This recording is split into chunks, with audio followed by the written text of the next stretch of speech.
Après avoir sorti la Surface Pro 4, Microsoft pensait sans doute pouvoir faire cavalier seul sur le monde des hybrides. Eh bien non, HP lui emboîte le pas avec le Spectre X2, un très beau convertible Windows 10, moitié tablette, moitié PC, et on va voir ce qu'il a dans le ventre.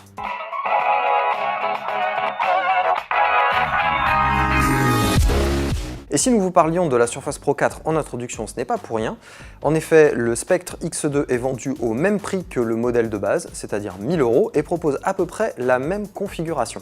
Le premier point fort de ce Spectre X2, c'est son ergonomie et surtout son design. HP a plutôt bien fait les choses, aluminium anodisé, un pied très joli comme on le verra par la suite, un clavier plutôt de bonne facture et surtout un écran bien contrasté pour pouvoir profiter de ses photos ou de ses films comme on veut, quand on le veut. Et si on vous parle du clavier, ce n'est bien sûr pas pour rien, puisque contrairement à la Surface Pro 4, le Spectre X2 d'HP est livré avec un clavier rétro-éclairé, bien sûr pas de batterie à l'intérieur car trop fin, et pour faire jeu égal avec Microsoft, HP pense aussi à livrer le stylo, avec lequel on va pouvoir écrire sur la tablette pour prendre des notes sur les logiciels compatibles. Troisième bon point, la connectique. HP mise sur 2 prises USB Type C, donc de dernière génération, auquel on va pouvoir soit relier le chargeur secteur pour recharger la batterie, ou un convertisseur USB Type C vers USB fourni dans le carton pour pouvoir transférer des données depuis une clé USB ou un disque dur par exemple.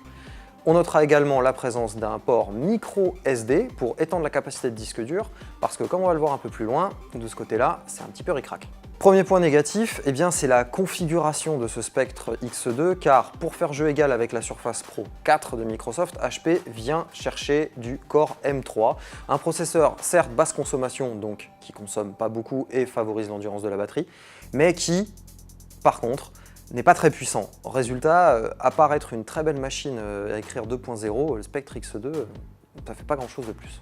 Si lorsqu'il est en position PC, eh bien, la chaleur n'est absolument pas perceptible sur le clavier, en revanche quand on prend la tablette dans ses mains et qu'on commence à écrire dessus, là on sent que le mercure grimpe un petit peu et alors là il suffit qu'on lui demande de surfer sur internet, prendre des notes, lancer une mise à jour et un scan antivirus et le dos de la tablette devient très chaud et c'est très désagréable. Enfin le dernier point, c'est la qualité du capteur photo intégré à l'arrière de la tablette. Alors on ne comprend pas vraiment pourquoi est-ce qu'HP a mis un capteur photo à l'arrière de cette tablette qui est quand même assez grande et donc pas facile à prendre du bout des bras pour pouvoir faire une photo. Et en plus la qualité du capteur est vraiment pas bonne, que ce soit en photo ou en vidéo. 4 étoiles pour cet HP Spectre X2. On aurait préféré avoir un peu plus de RAM sous le capot pour le prix, mais aussi un meilleur dos pour le clavier car en l'état au toucher c'est pas terrible.